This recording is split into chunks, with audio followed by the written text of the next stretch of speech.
तो शिव महापुराण में और गणेश पुराण के अंदर एक बहुत सुंदर प्रसंग है। गणेश पुराण में जैसे दुर्वा का प्रसंग कहा गया है, कल उस प्रसंग को थोड़ा वर्णन करेंगे गणेश पुराण के कि कौन सी दुर्वा किस चीज के लिए लाभदायक है। तो गणेश पुराण में शमी के जो पत्ते का वर्णन करा गया तो उसमें स्पष्ट कहा गणेश पुराण में कि यदि एक लोटा पानी, एक कलश जल, उसमें चंदन घोलकर अक्षत के 5 दाने और पीपल के 2 पत्ते उसमें डालकर शमी के पेड़ के ऊपर उस जल को समर्पित कर कर आप अपनी कामना बोलकर जिस कार्य के लिए जाते हैं वो कार्य मात्र 3 दिन में सफल हो जाता है। मात्र 3 दिन लगते। गणेश पुराण।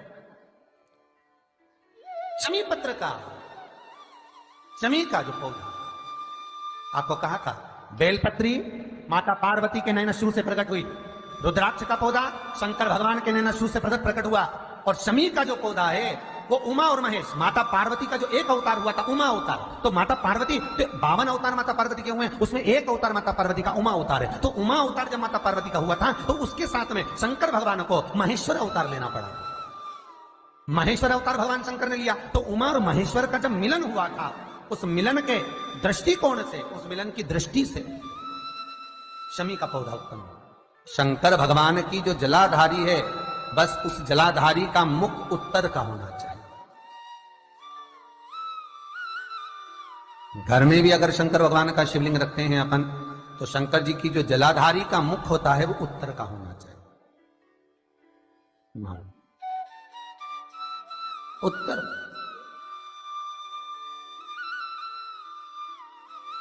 भगवान को जब भी बेलपत्र आप शिवलिंग पर समर्पित करते हैं तो ये डंडी का मुख आप जहां बैठकर कर रहे हो, आप उधर बैठे हो, इधर बैठे हो, इधर बैठे हो, जहां तुम भगवान शंकर के सामने बैठे हो, इस डंडी का मुख तुम जिस जगह पर बैठकर बेलपत्र समर्पित कर रहे हो, तुम जिस जगह बैठकर बेलपत्र चढ़ा रहे हो, तुम जिस जगह बैठकर बेलपत्र को भगवान शिव को समर्पित कर रहे हो, इस डंडी का मुख आपके ठीक विपरीतता के भाव में होना चाहिए।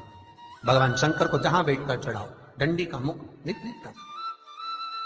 महाराज, जब शमी पत्र भगवान शंकर को समर्पित करो तो शमी पत्र की डंडी का भाग आपकी ओर होना चाहिए। बेलपत्र की डंडी विपरीता भाव और शमी पत्र की डंडी का भाव, शमी पत्र की जो डंडी होती उसका भाग अपनी ओर होना चाहिए। ये बटकेश्वर महादेव कोई साधारण नहीं है। हमारा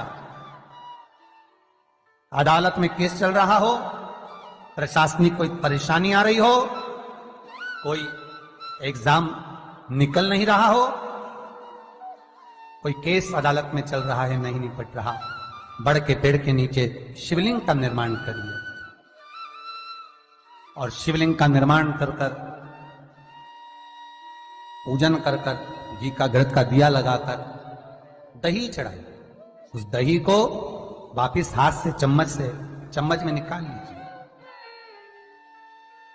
उस दही को रख लो, शिव जी की पूजन अर्चना कर कर भगवान भोलेनाथ के शिवलिंग का विसर्जन कर आओ। दही जो चम्मच में निकाला है उसको एक रुमाल में लगा लीजिए, चाहे स्वस्तिक बना लो, चाहे छापा लगा लो, बिंदी लगा लो। उस रुमाल को जिस एग्जाम में बैठ रहे हो उसमें जेब में रखकर ले जाइए। अदालत जा रहे हो तो उसको अपनी जेब में रखकर लेकर जाइए।